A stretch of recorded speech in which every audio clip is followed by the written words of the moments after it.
ayon sa kalooban ng Diyos. Ang araw-araw ninyong pamumuhay. Dahil nariyan siya lagi. Itutuwid at itutuwid kayo sa maling landas na inyong daraanan.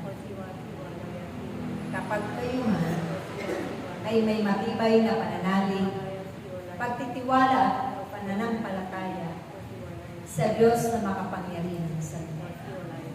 Sa bawat pagsunod ninyo, lakipan ninyo lagi ng kagalakan at pag-ibig upang ito ay magkamit ng kabuluhan sa paningin ng Diyos at magiging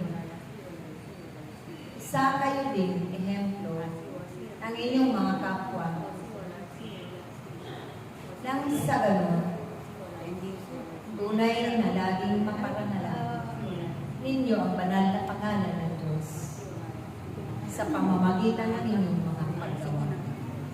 Kaya hindi ninyo pagsisisihan ang inyong mga pagtugon dahil napatutuhanan ninyo lagi ang Diyos na inyong pinaglilingkuran ay buhay sa pamamagitan ng inyong mga natatanggap na mga biyaya ng himala, biyaya ng kasaganaan, biyaya ng kaligtasan, biyaya ng katalinuhan at karunungan, biyaya ng hirap na buhay at mahabang buhay, biyaya ng kalakasan.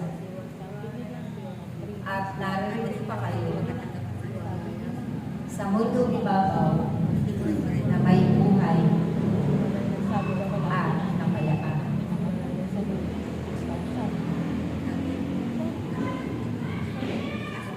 Ayan, sumunod tayo, sabi ng ating Panginoon, para magkaroon ng kabuluhan yung ating pagpapagal.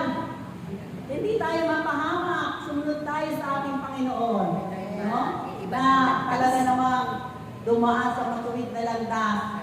Yun ang sinasabi ng ating Panginoon. Sundin natin yung kanyang mga utos upang tayo magkaroon ng buhay na ganap at kasiyasiya. Dito pa man sa lupa ay parang langit na rin. Amen! Purihin natin ang ating Panginoon. May papa.